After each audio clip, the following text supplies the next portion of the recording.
Hello, family. Please subscribe and leave a like for us. It means the world to us. Also, share this video to your friends and loved ones and turn on post notifications so you don't miss future videos from us. Thank you as you do so.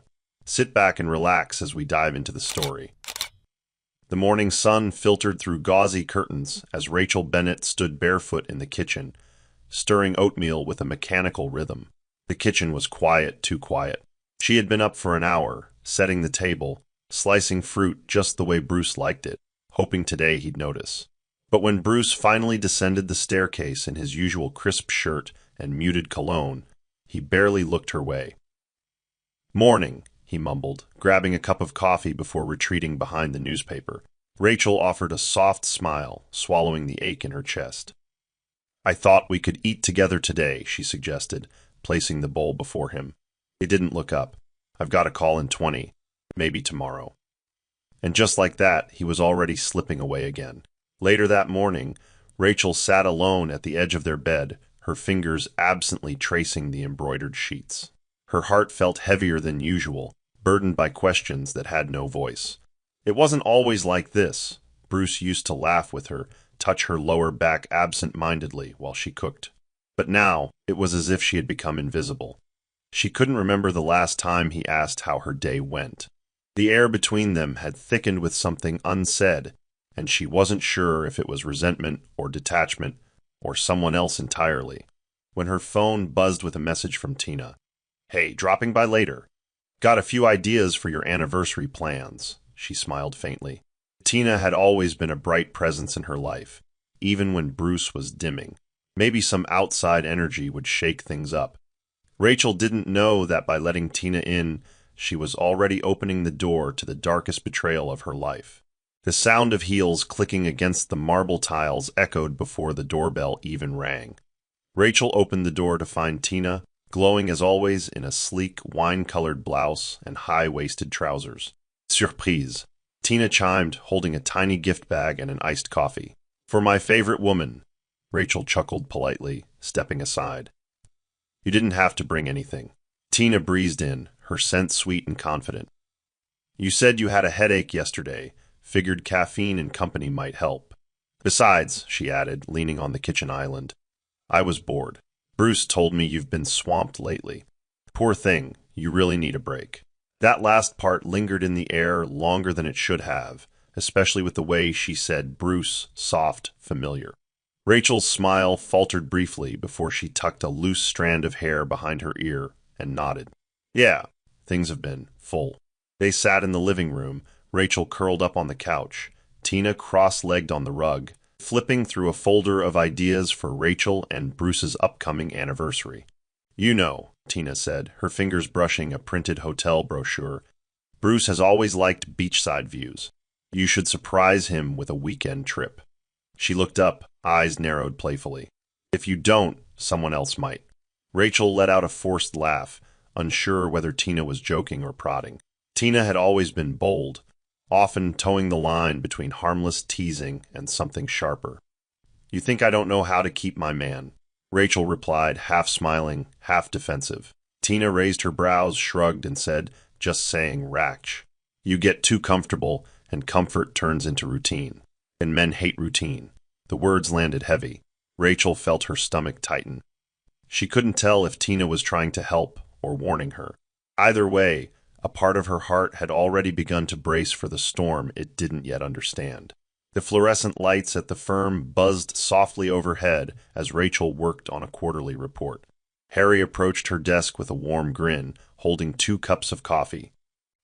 "You looked like you needed one," he said, placing it beside her laptop. Rachel smiled. "You're a lifesaver." He leaned on the cubicle wall, eyes scanning her face. "You look tired, Rach. Is everything okay at home?" The question caught her off guard. She paused, her hands briefly hovering over the keyboard. "It's fine, just a bit of stress." Harry nodded but didn't seem convinced. "I saw Tina at the last office dinner. Again. Isn't she supposed to be planning a book launch or something? She's been everywhere lately." Rachel stiffened. "She's just helping with the anniversary." Harry's tone dipped low. "She helps a lot." Rachel tried to shrug it off, but found herself replaying Harry's words long after he left. He was observant, always had been. As she packed up for the day, she glanced at her phone. No missed calls. No texts. Bruce hadn't checked in once. That was becoming normal. In the parking lot, Harry caught up with her again. "Rachel," he began, voice more serious now. "I don't want to overstep, but I've seen Tina around Bruce a lot. Too much. And the way she looks at him. It's not how a friend looks at a friend's husband." Rachel froze. "Harry, please don't go there." But he held up his hands. "I'm not accusing anyone. I'm just saying sometimes the person standing closest to you casts the darkest shadow." The words shook her more than she let on. As she drove home that evening, her mind wouldn't stop racing. Had she been missing something right in front of her eyes? The dinner party at the Bennetts' home was buzzing with soft jazz, clinking glasses, and polite laughter. Rachel had spent the entire day prepping, hosting Bruce's colleagues and their spouses with grace. Tina arrived fashionably late, looking striking in an emerald dress that hugged her frame. Bruce's eyes lingered longer than necessary.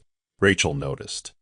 During dessert, as Rachel cleared plates, she returned just in time to catch Tina leaning in close, whispering something into Bruce's ear.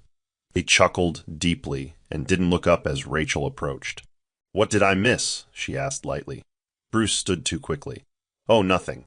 Just work stuff." Tina smiled like a cat, eyes glittering.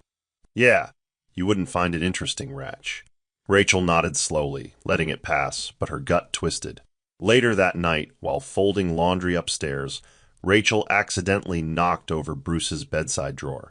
As she reached to gather scattered papers, her eyes caught a sleek black watch she didn't recognize, definitely not one she had bought him. The tag was still on, faintly scented with someone else's perfume. She picked it up slowly, studying the brand. Luxury. Pricey.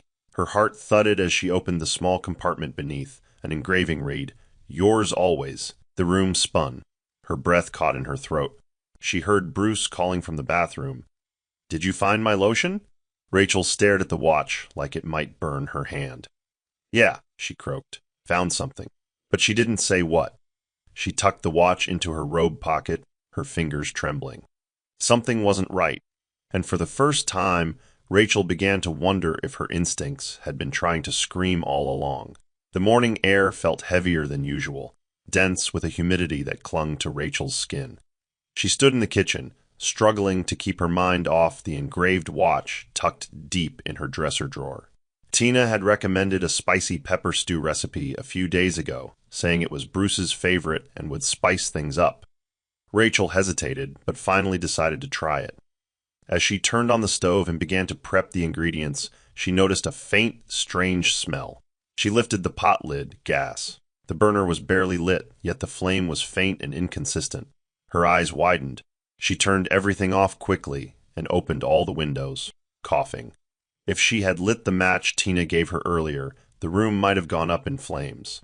Her hands trembled as she stood in the center of her kitchen, alone with a pounding heart and 1,000 unspoken questions. Later that evening, Rachel called Bruce and told him not to come home hungry. "I had a scare in the kitchen today. Gas leak. I almost lit it." He paused on the other end.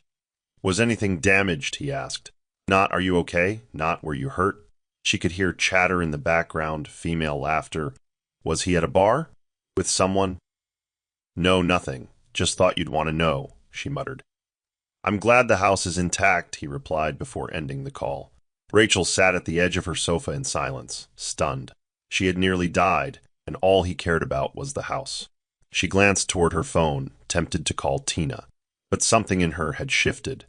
Maybe it was the indifferent tone in Bruce's voice, or maybe it was the memory of the smell, the match, and the pot Tina insisted she try. She realized she had been spared, and she didn't even know why. Rachel waited for Bruce in the living room that night, dressed in a soft silk robe, hoping for an ounce of warmth. When he finally walked through the door, his tie loose and eyes dull with fatigue, she stood. "Bruce, we need to talk." He looked at her with faint irritation, as if conversation had become a chore. "About what?" She folded her arms, searching his face. "About us. About how distant you've become. And about Tina." At the mention of her name, something flickered in his eyes, too fast for most to catch, but not Rachel. "Tina's just a friend," he snapped. "And you're being paranoid. Again. Her mouth parted in disbelief. Again. When was the last time I even questioned you? He waved her off, moving past her. Rachel, I'm exhausted. I don't have time for your insecurity. She stood there, frozen in her own home. I almost died today, Bruce, she whispered. There was a gas leak. I could have. He cut her off. And you're fine. That's what matters, right? He didn't even look back as he disappeared into the bedroom. Later that night, as Rachel lay on her side of the bed pretending to sleep, she felt Bruce shift beside her and slip out of bed. The faint glow of his phone illuminated his face as he sat by the window, texting someone, smiling. Her heart dropped. The name flashing on his screen wasn't hard to catch. Tina. Rachel turned to face the wall, eyes burning, throat tight. Something inside her was breaking, but she remained still. That was the night she stopped reaching. That was the night she began watching. The next day, Rachel had an event at a local community center, a women's book exchange she had helped organize. As the afternoon ended, Tina appeared with a bright smile and a set of car keys dangling from her fingers. "Let me give you a ride," she said warmly. Rachel hesitated, her stomach knotting. "No, thanks. I need to grab something from a store nearby. I'll drive myself." Tina tilted her head, eyes narrowing. "Come on, I don't mind." But Rachel stood firm. "Really, Tina, I'll manage." Tina's smile faltered for a second before she nodded. "All right, your call." They parted ways in the parking lot, Rachel's eyes following Tina's figure longer than she meant to. Something about her insistence felt off, calculated. On her way home, Rachel's brakes began to squeal. At first, she thought it was just the rain-slicked road. But as she neared an intersection, the pedal gave out completely. Her car sped forward uncontrollably, barely avoiding a delivery truck as she swerved to the curb. Heart pounding, she yanked the handbrake and finally skidded to a stop. Breathing heavily, she sat in the silence of her car, eyes wide. She called roadside assistance, her hands still trembling. "How often do brakes just stop working?" she asked the mechanic later. He raised a brow. "Usually when they've been tampered with." The words hung in the air. Rachel didn't respond. But her silence spoke volumes. The near accident, the forced drive, Tina's insistence, it all felt like pieces of a puzzle she was just starting to solve. The morning of the incident felt oddly peaceful. Rachel sat on the porch with a cup of tea, the breeze brushing over her skin like a silent warning. Tina called around noon, her voice chipper. "I've been thinking," she said casually. "Let's put everything behind us.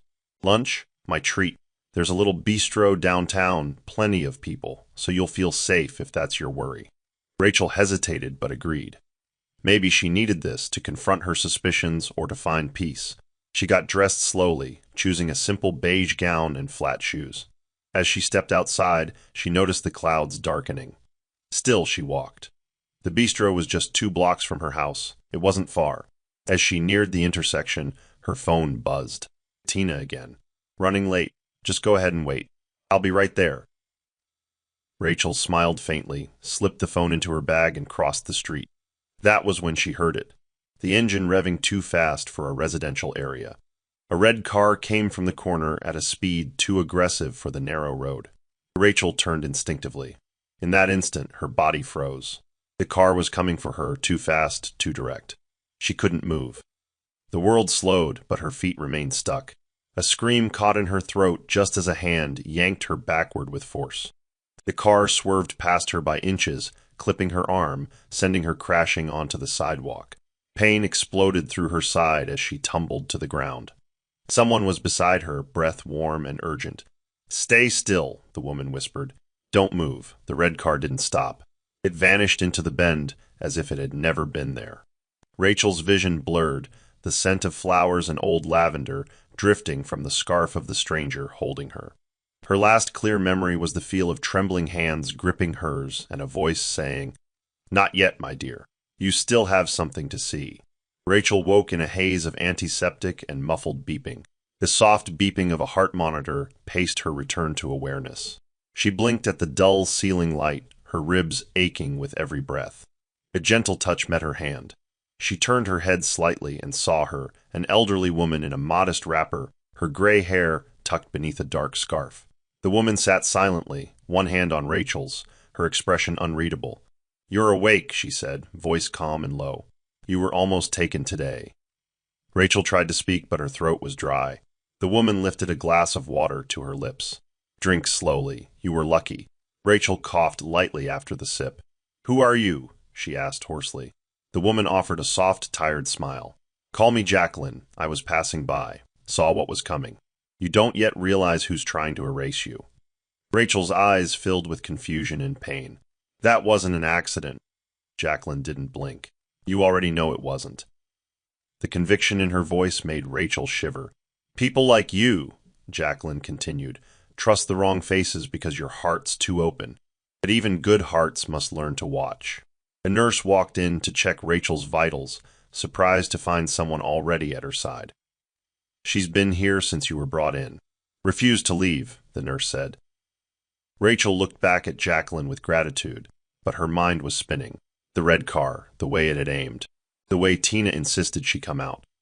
Rachel didn't want to believe what her instincts were beginning to scream. But something had shifted.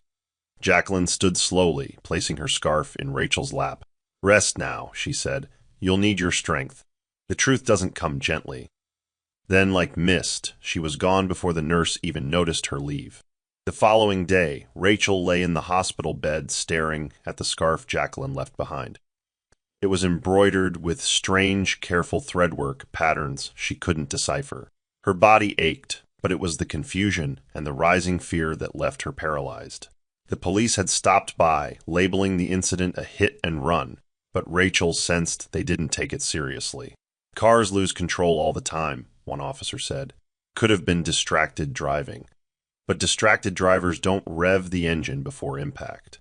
They don't aim straight. She kept quiet, nodding, but deep inside, a storm was beginning to swell. Bruce hadn't shown up, not once. The nurse said someone named Tina had called, asking if Rachel was awake. Rachel told her not to take further calls from that number. Her trust was unraveling thread by thread. Later that evening, the room dimmed into shadow as the sun set beyond the hospital blinds. The door creaked open, and Bruce finally walked in, shirt wrinkled, face unreadable. "Rachel," he muttered. They called. "I came as soon as I could." She turned her face toward the window. "It's been 2 days," he sighed. "I've been busy. What happened?" Her voice cracked. "A red car. It came for me. I could have died." Bruce's eyes flickered, then narrowed. "You're making it sound deliberate." Rachel looked at him now, meeting his gaze for the first time in days. "Was it?" she asked quietly. He scoffed and stood up. "I'm not doing this." But as he turned to leave, he stopped. "Tina's worried. She said she tried calling." Rachel said nothing. She didn't need to. In the silence that followed, Bruce left the room, and for the first time, Rachel realized how deeply alone she truly was. The next morning, Rachel sat propped up in bed, her body still aching but her mind growing sharper by the hour. She kept playing the scene over in her head, the roar of the engine, the angle of the car, the way it hadn't slowed down. She turned at the sound of footsteps and saw Bruce standing at the door, holding a cheap bouquet of daisies, his expression oddly neutral. "You look better," he said, walking in slowly. Rachel gave a tight smile. "Better than when I was nearly killed?" "I guess." Bruce sat beside her, not quite meeting her eyes. "They said it was a hit and run," he offered, voice casual, too casual. "Terrible luck." Rachel tilted her head. "Do you believe that?" Bruce blinked. "What are you saying?" Rachel studied him carefully. "You didn't come when I was unconscious. Tina did." Bruce shifted uncomfortably. "I had meetings. She was closer." Rachel's gaze didn't waver. "Closer," she repeated softly. Bruce stood abruptly, brushing invisible lint off his shirt. "Don't start with that again, Rachel. You've always been too suspicious for your own good." She leaned forward slightly, pain shooting through her ribs. "No, I've been trusting. There's a difference." Bruce didn't answer. As he walked toward the door, he muttered, "I'll check in later," and left without a glance back. Rachel exhaled slowly, her heart pounding, not from heartbreak, but from clarity. That visit told her more than words ever could. And Jacqueline's warning echoed again. "Watch everyone, especially the one closest to you." The following afternoon, the door opened quietly and Tina stepped in, dressed in soft pastel tones and holding a potted lavender plant. I heard you were awake, she said gently, approaching the bed with a bright but shaky smile. Rachel remained still, watching her closely. Lavender for healing, Tina added, placing the pot on the bedside table. You gave me one like this when I had my surgery, remember? Rachel nodded, her voice low. I remember everything lately. Tina took a deep breath and sat beside her. I was so scared, Raksh. When I heard what happened, I cried for hours. I thought I'd lost you. Rachel raised a brow. Why would you cry that long for me? Tina's eyes shimmered. You're my best friend. You've always been. Rachel remained silent for a while. Then she said softly, You know what I remember, Tina? Right before it happened, you told me to go ahead to the bistro. Said you were just around the corner. Tina's fingers tightened around the hem of her skirt. That's true. I was coming from the opposite direction. I swear. Rachel nodded slowly, her eyes never leaving Tina's face. And the driver never even braked. Not once. Tina blinked rapidly, then suddenly teared up, covering her mouth. Please don't say what I think you're saying. That hurts, Rachel. After everything, how can you think I'd ever hurt you? Rachel leaned back, her chest aching more from emotional weight than bruised ribs. I don't want to think it, Tina. But something about all this doesn't feel right. Tina stood abruptly, wiping her tears. I'll come back when you're thinking clearer, she said, her voice trembling. As she left, Rachel stared at the potted lavender, now sitting too perfectly on her table. It felt like a performance, and Rachel had been in the front row long enough to tell when someone was acting. That night, long after the hallway lights dimmed and nurses stopped checking in, Rachel sat upright, unable to sleep. The scarf Jacqueline had left lay folded neatly beside her pillow. There was something oddly comforting about it, like a shield woven from intuition. A faint knock startled her. She called out softly, "Come in," but no one entered. Instead, when she turned to the window, Jacqueline stood there, her figure reflected in the glass. Rachel sat straighter as the woman stepped in soundlessly. "You're healing fast," Jacqueline said with a knowing nod. Rachel swallowed hard. "I keep thinking, I was supposed to die, wasn't I?" Jacqueline walked closer, her eyes ancient and wise. "That day wasn't written for your end, but someone tried to rewrite it." Rachel's voice trembled. "Why me? Why would anyone want me gone?" Jacqueline sat at the foot of the bed. "Because you're in the way of power, desire, secrets. Sometimes love turns to obsession, and obsession blinds." Rachel's throat tightened. "I keep feeling like I'm losing my mind. Bruce, Tina, none of it adds up, but everything feels wrong." Jacqueline touched her hand gently. "Listen to your spirit. It already knows what your mind resists. You don't need proof to sense danger." Rachel's eyes filled with tears. "Then what do I do?" Jacqueline stood, wrapping her shawl tighter. "You observe, you stay still, and when the time comes, you will know how to rise." With that, she turned to leave, pausing only once to whisper, "The one who smiles the most is sometimes the one holding the knife." The door clicked shut behind her. Rachel was alone again, but for the first time, not defenseless. It had been 4 days since Rachel opened her eyes in the hospital, and with each passing hour, her senses sharpened, her instincts louder. On the 5th morning, a young nurse named Liana entered during routine vitals and casually said, "We had the red car back again this morning, parked near the staff lot, same one from the report." Rachel's hand froze mid-sip of water. "Are you sure it was the same one?" she asked, feigning calm. Liana nodded, tightening the blood pressure cuff. "Yeah, same scratch on the front bumper, same faded license frame. Security said it drove off before they could get a clear shot again." Rachel sank into her pillow, her mind spinning. The red car, it wasn't a coincidence anymore. It was a shadow following her, lurking. That evening, Rachel requested to walk down to the courtyard. With assistance, she sat near the fountain, watching petals fall from a flowering jacaranda. Her eyes scanned every vehicle in the lot across the fence. Then, just as the wind picked up, she saw it. The red car, parked half-concealed behind a silver SUV, engine still running. She stared at it until the shape of the driver became visible, obscured by tinted glass. She couldn't see the face, but something about the stillness, the patient waiting, it chilled her to the core. Seconds later, the car reversed and disappeared. "Did you see that?" she asked a passing nurse. "See what?" the nurse replied. Rachel shook her head. Never mind. Her heart hammered as she whispered to herself, "You're still watching me, but I'm watching now, too." Something deep within had shifted from fear to quiet resolve. She would no longer be a victim of confusion. 2 days later, Rachel was cleared to receive more than short visits.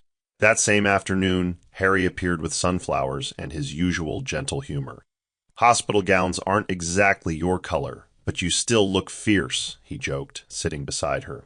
Rachel managed to smile. "I'd trade fierce for answers." He leaned forward. "That's partly why I came."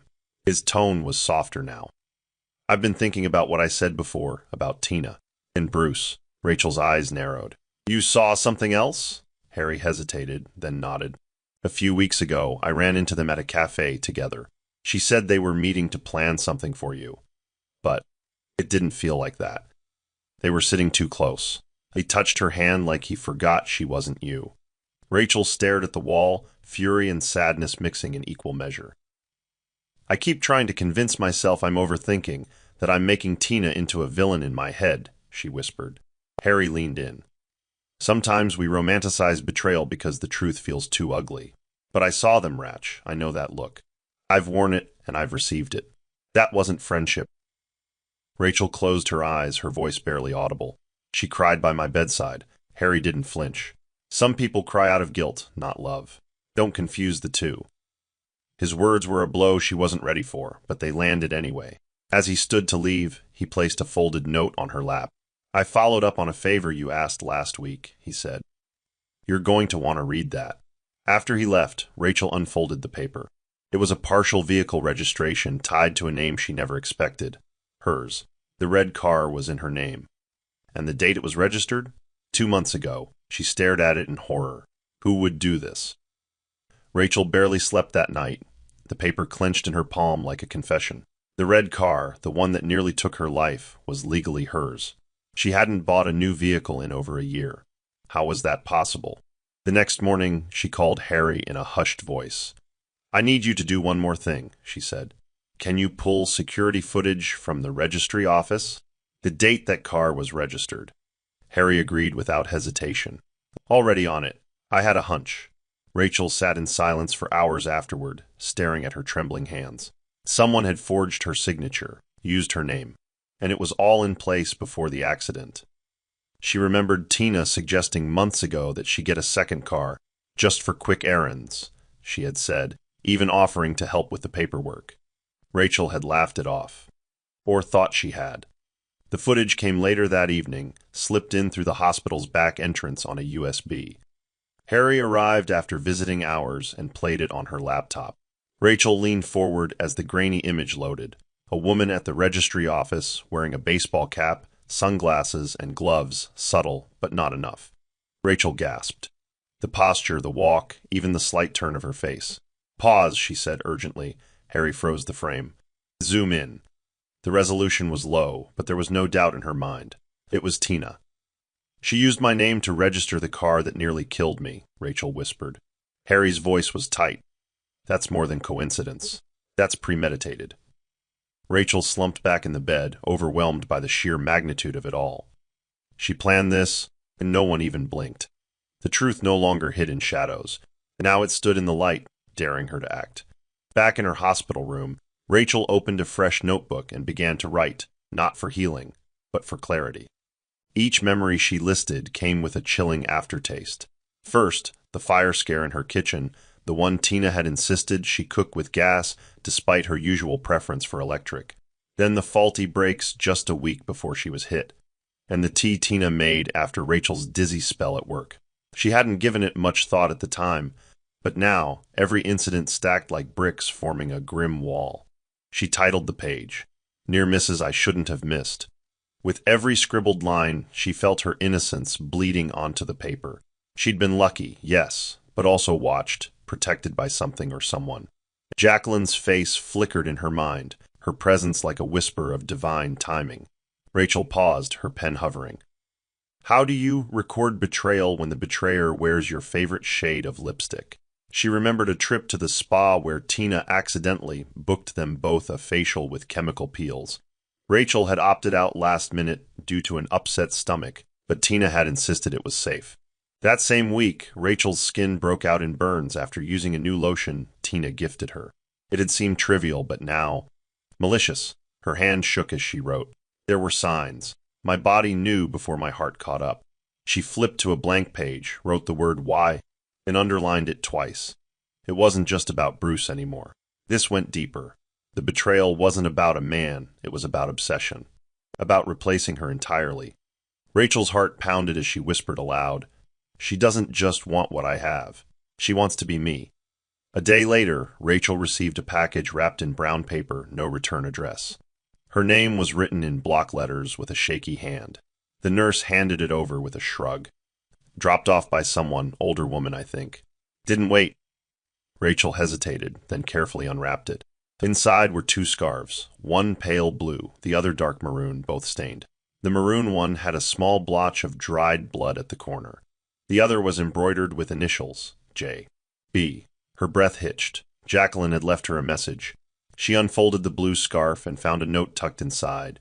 Patterns repeat. One was meant to protect, the other meant to destroy. Keep what's true.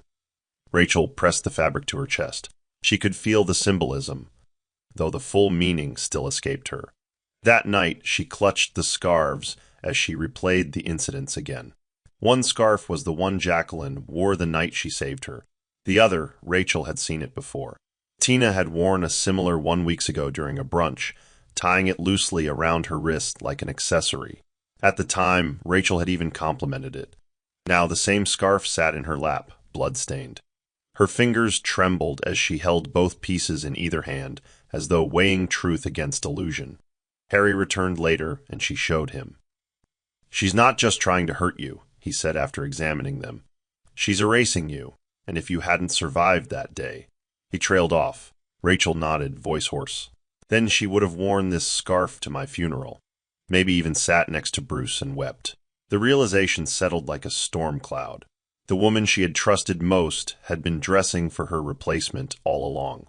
Sleep offered no comfort that night. Rachel drifted in and out of nightmares, each one more vivid than the last. She dreamt of walking along a familiar road, the wind whipping her hair, only to hear tires screech behind her. As she turned in the dream, she saw the red car again, its headlights flashing like eyes in the dark. This time she didn't freeze. She saw the driver clearly. It was Tina. No disguise, no shadows. Just her best friend, face calm, lips slightly parted, as if she were humming a song. Rachel shot awake, soaked in sweat, her heart thudding like a war drum. She clutched her chest, breathing hard. The dream hadn't felt like fiction. It felt like a buried memory returning. The next day, Rachel requested a psychologist, not to talk about trauma, but to help confirm something. "Is it possible to suppress a memory that returns later in dreams?" she asked during the session. The woman nodded. "Absolutely.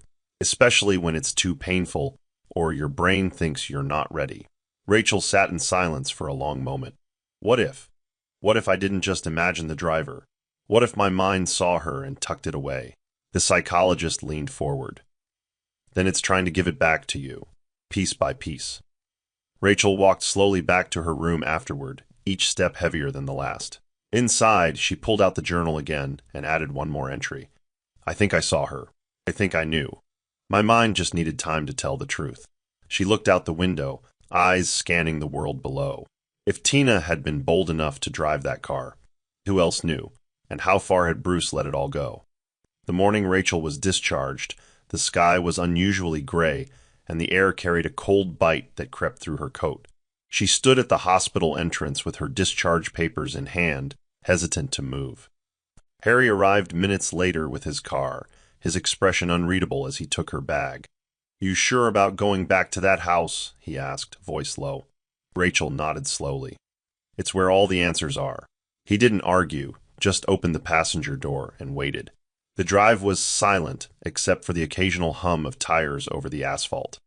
Rachel stared out the window, noting how the world had moved on while hers had stopped. Houses looked the same. The streets were still busy. But inside her, everything was altered. When they arrived, the front gate was unlocked. Rachel stepped inside slowly, as if the walls might shift. The moment she entered the living room, she stopped in her tracks. Tina was there. She was fluffing pillows on the couch, humming softly, wearing Rachel's robe. "You're home," she said, smiling brightly, as if nothing had happened. "I came to clean up, get things ready. Bruce said you'd be discharged today." Rachel's voice was cold. "Why are you here, Tina?" Tina blinked, unfazed. "Because I care. You've been through so much. I thought you'd need familiar comfort." Rachel looked around. Everything had been rearranged. Her books, her flowers replaced or moved. "Where's Bruce?" she asked. Tina stepped closer. "At the office, but he sends his love." Rachel said nothing. She walked past her, up the stairs, every step like thunder in her ears. The moment she reached her bedroom and saw that even her vanity had been reorganized, her heart sank. Tina hadn't come to help. She'd come to settle in. Rachel didn't confront Tina that day. Instead, she observed. She pretended to be tired, overwhelmed, grateful even. "Thank you for helping," she said that night as Tina set a tray of soup in front of her. "You always show up when I need someone." Tina smiled and placed a hand gently on Rachel's shoulder. "That's what friends are for." Rachel nodded, her stomach turning. She forced herself to drink the soup, keeping eye contact as she swallowed. The taste was off, slightly bitter, but she said nothing. She needed Tina to believe she still trusted her. That trust, after all, was Tina's playground. And if Rachel wanted to beat her at her own game, she'd have to stay on the board. Later that night, Rachel sat in the living room while Tina prepared tea in the kitchen. She watched her move confidently, as if the house belonged to her. Tina caught her watching and laughed. "You really should rest more. That accident really rattled you." Rachel smiled faintly. "I barely remember it. Just flashes." Tina stilled for a second before continuing to stir the tea. "Maybe that's for the best." Rachel said nothing, but inside she was recording every moment. Every subtle pause, every shift in tone. When Tina handed her the tea, Rachel took it with steady hands, then set it down after a pretend sip. "You're so thoughtful," she said sweetly. "I'm lucky to have you," Tina grinned. "That's what I've been saying for years." That night, Rachel made a quiet promise to herself. She would let Tina get comfortable, very comfortable, before she struck back with everything she now knew. The next day, Rachel called Harry from her bedroom with the door locked and her voice barely above a whisper. "Can you get me a small camera? Something I can hide in the living room." Harry didn't ask why. "I'll bring it by tonight." He arrived after dusk, parking discreetly and entering through the side entrance. Rachel met him at the back, tension lining her face. "She's taken over everything," she muttered. "I need to see what she does when I'm not looking." Harry handed her the small black device. "This one stores up to 3 days of motion-triggered footage. Keep it aimed at wherever she spends the most time." Rachel placed it inside an antique vase on the bookshelf, perfect view of the entire sitting area. She dusted the outside and stepped back. Let the show begin. For 2 days, Rachel left the house intentionally during peak hours, returning at odd intervals. She kept her movements unpredictable. On the third night, she retrieved the device, plugged it into her laptop, and pressed play. The footage rolled, Tina talking on the phone, sitting cross-legged on Rachel's couch. "She's still suspicious, but I think I've convinced her it was just an accident," Tina said. "No, Bruce hasn't caught on. He's more focused on keeping his name clean. He'll go wherever I say when this is over." Rachel's breath caught. Tina paused on screen, looked around, then walked to the fireplace mantel. She opened a small drawer Rachel forgot even existed and dropped something inside. Rachel hit pause, her reflection staring back at her from the screen. Her voice was barely a whisper. "You really planned to bury me before the body was cold." Rachel slipped out early the next morning, walking with purpose toward the one place that still made her feel grounded, the quiet bookshop tucked beside a chapel downtown. She hadn't told anyone where she was going. The moment she stepped inside, the scent of aged pages wrapped around her like an old memory. She moved between shelves until she saw her. Jacqueline stood by the historical fiction section, wearing a long indigo shawl and examining a hardcover. "I wondered when you'd come," the old woman murmured without looking up. Rachel approached slowly. "I thought you vanished." Jacqueline smiled faintly. "I only vanish when people stop listening." Rachel folded her arms. "I'm ready now. I know she tried to kill me, and I think Bruce knew. Or let her." Jacqueline finally turned to her. You were never blind, Rachel. Just patient. Too patient. Rachel's voice cracked. Why did you save me? Why me? Jacqueline touched her cheek with a trembling hand. Because some people carry light even when they're drowning. And people like her, Tina, they envy what they can't become. Rachel nodded, tears welling. She's still in my house, still pretending. Jacqueline's gaze darkened. Then let her believe you're broken. Let her think you've surrendered. But mark my words, when a snake believes it's safe, that's when it slithers into the open. Rachel exhaled shakily. I'm scared I'll lose control. I'm scared of what I'll become if I fight fire with fire. Jacqueline held her hand. Then don't fight with fire. Fight with truth. Let it burn them on its own. With those final words, Jacqueline turned back to the shelf, her presence already fading like mist. Rachel left the store changed. The war wasn't over. But now she had a weapon no one could fake, clarity. It was just past midnight when Rachel rose from her bed, the house wrapped in silence.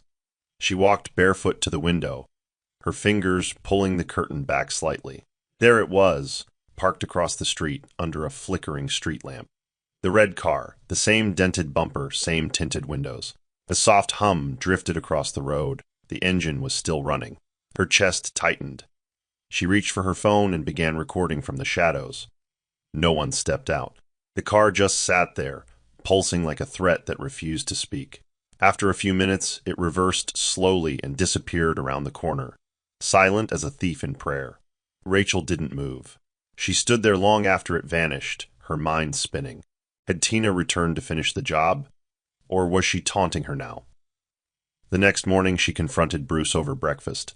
Do you know who's driving that red car? He looked up from his newspaper, blinking. What red car? Rachel's tone sharpened. The one you claimed was scrapped. The one that tried to kill me. Bruce set the paper down. Rachel, I don't know what you're implying. I'm not implying, she snapped. I'm asking. Did you buy that car for her? Bruce's jaw flexed. You're tired. You're imagining things. Rachel leaned forward, her voice low. You can gaslight me all you want, Bruce.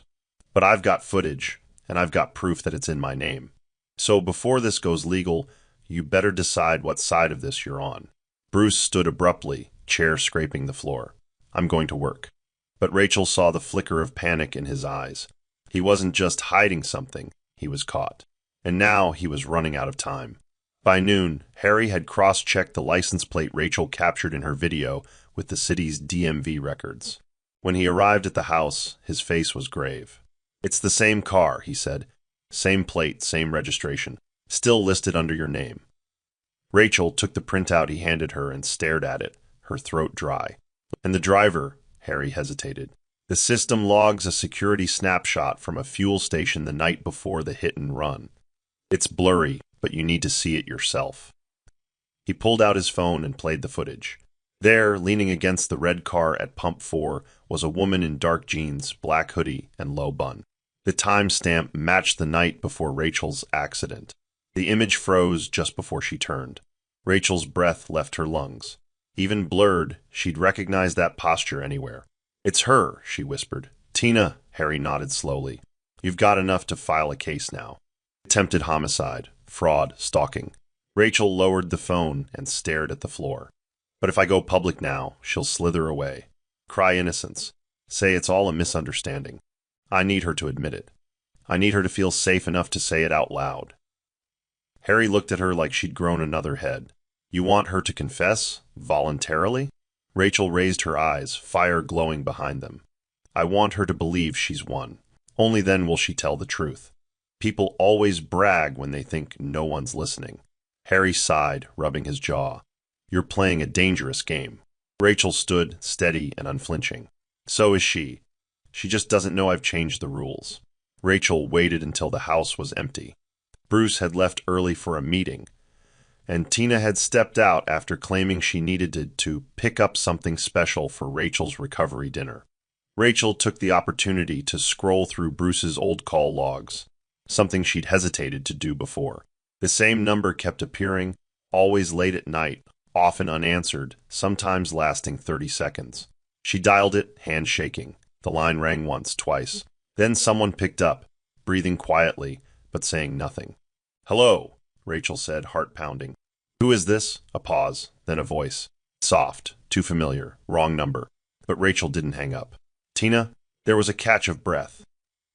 I think you meant to call someone else, the voice replied, but the voice cracked, just enough to confirm it. Rachel didn't press further. She ended the call and sat in the silence that followed. She wasn't shocked. It only confirmed what she already knew. But hearing Tina's voice on a hidden line made everything feel even more deliberate, more rehearsed. When Tina returned an hour later with groceries, Rachel smiled. You got the almond milk I like? Tina beamed. Of course, I never forget the little things. Rachel stood from the couch and walked up to her. You really are something else, you know that? Tina tilted her head. Why do you say that? Rachel leaned closer, her voice a whisper. Because you lie so easily. I wonder if even your reflection believes you anymore. Tina blinked, then laughed nervously. That accident really scrambled your mind, huh? Rachel stepped back, her smile colder now. Maybe, or maybe it cleared it up. Tina's laughter didn't reach her eyes this time, and neither of them missed it. Later that evening, the atmosphere grew taut with a tension so thick it was almost audible. Rachel sat on the staircase, listening as Tina paced the kitchen, muttering to herself. Then the crashing sound came, a mug shattered against the tiled wall. Rachel entered slowly. Everything all right? She asked calmly. Tina spun around, her face flushed. I'm tired of your passive-aggressive stares, Rachel. Say whatever it is you've been dying to say. Rachel folded her arms. All right, let's start with the car you registered in my name. Or how you somehow knew the exact bistro I'd be walking to when I got hit. Or better yet, the fact that you've worn my perfume every day for the past 2 weeks. Tina's mouth fell open. You think I'd hurt you? Rachel didn't flinch. I know you did. I'm just curious why. Tina's eyes filled with tears, real ones this time. But instead of crumbling, she laughed, a hollow, unhinged sound. Why? She echoed. Because you had everything. The house, the husband, the life. And you walked through it like it wasn't even special. Like he wasn't special. Rachel's voice softened, not out of pity, but comprehension. You wanted to be me. Tina's expression turned venomous. I would have been better at it. You wasted him. You wasted everything. Silence hung thick in the kitchen as those words hovered like smoke. Then Rachel whispered, You still failed. Because I'm still here. Tina took a step forward, but Rachel didn't move. And I'm not afraid of you anymore. The mask Tina had worn so effortlessly all these years shattered in that instant. For once, she had nothing to hide behind, no charm, no excuses, no manipulation. Just raw, ugly truth. The evening air was cool, and Rachel sat quietly in her bedroom window, watching the neighborhood settle into night. Then she saw it, headlights in the distance, slowly crawling toward the house. Her eyes narrowed. It was the red car. She didn't move, didn't blink. The vehicle pulled up to the curb across the street, idled for a moment, then the door opened. Tina stepped out, alone, dressed in a dark hoodie and jeans. She looked around quickly before opening the trunk, removing something Rachel couldn't quite make out. Then Tina walked briskly back to the driver's seat, got in, and pulled away. Rachel rose and hurried downstairs, slipping outside with bare feet, crossing the street. Her heart pounded as she approached the spot. There, placed neatly on the grass beneath the street lamp, was a pair of Rachel's old running shoes and a folded scarf she hadn't seen in weeks. Back inside, Rachel reviewed the camera feed from earlier. Sure enough, Tina had exited through the back gate 20 minutes before the red car appeared. Rachel zoomed in on the recording and froze the frame as Tina turned toward the camera, her face sharp and smug. There was no denying it anymore. The car, the placement of the items. It was ritualistic, theatrical, a message. Rachel stared at the screen and whispered, You want me to know now. You're not hiding anymore. Tina returned through the front door a few minutes later, breathing heavily, cheeks flushed. Went for a walk, she said, tossing her hoodie over a chair. Rachel smiled without warmth. You should do that more often. You seem like someone who's running out of room to breathe. Tina froze briefly, but said nothing. She headed upstairs, never noticing Rachel had already seen the woman behind the wheel. And this time, she had it on tape. Rachel sat alone in the living room, the soft ticking of the wall clock the only sound accompanying her thoughts. The house, once her sanctuary, now felt like a theater where everyone wore a mask. She reached for the journal she had hidden beneath the sofa cushion and flipped through the pages, each line a breadcrumb she had followed through the maze of betrayal. The entries had started as fragments of confusion, but had grown into declarations of truth. With the footage saved, the voice recordings backed up, and the scarves locked away, she knew she had enough to expose Tina. Yet she didn't feel victorious. Instead, she felt hollow. "All I ever wanted," she murmured, "was to be safe in my own life." Her reflection in the glass door stared back, tired, wiser, and lonelier than ever. That night, Rachel found herself standing in front of the hallway mirror, staring at the woman she'd become. Her eyes were no longer filled with naive trust. They were steady, unreadable. Every moment she had ignored, every red flag she had excused, played in her mind like an echo she could no longer silence. She thought of Bruce, silent when he should have spoken, absent when she needed him most. She thought of Tina, the best friend who had once held her bridal veil, now plotting to bury her under one. She ran her fingers along the edge of the mirror. "You lost me the moment I survived," she whispered, as if speaking to them both. She didn't need vengeance to feel whole again. She needed them to know she saw them clearly now, and nothing terrified manipulators more than being unmasked. The next morning arrived with golden sunlight and unsettling stillness. Rachel sat by her upstairs window with a warm cup of tea, wrapped in the same indigo shawl Jacqueline once wore. The parting gift left in her closet days ago, silent, symbolic. Then she saw it. Tina, stepping out of the red car parked directly in front of the house. There was no secrecy this time, no attempt to hide. She adjusted her sunglasses, locked the door with practiced ease, and turned toward the house. Before she took a step, Tina glanced at the car's side mirror and caught her own reflection. What Rachel saw next would haunt her, Tina smirked. A smug, self-assured curl of the lips that betrayed no remorse. As if she knew she had already won something. As if the game was still hers to control. Rachel didn't move. She remained at the window, frozen, not in fear, but in revelation. Her grip tightened around the teacup as Tina made her way up the driveway with slow, deliberate steps. "You're walking right into your own ending," Rachel whispered.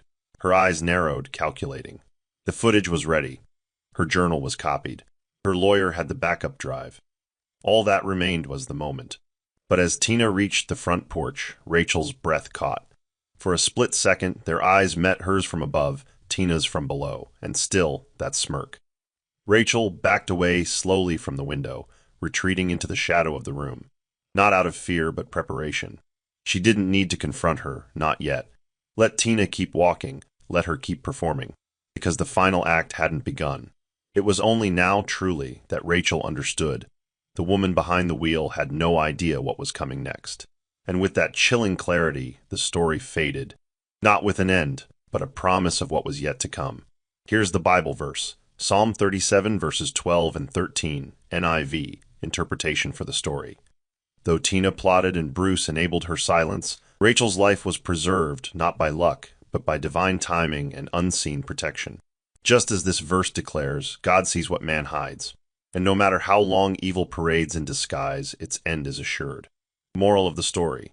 Rachel's journey teaches us that survival is not just physical, it's emotional, spiritual, and mental.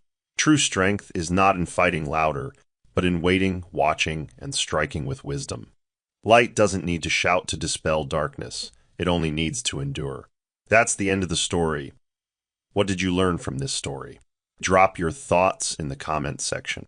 Leave a like, and don't forget to subscribe and turn on post notification so that you'll be notified whenever we drop our next videos.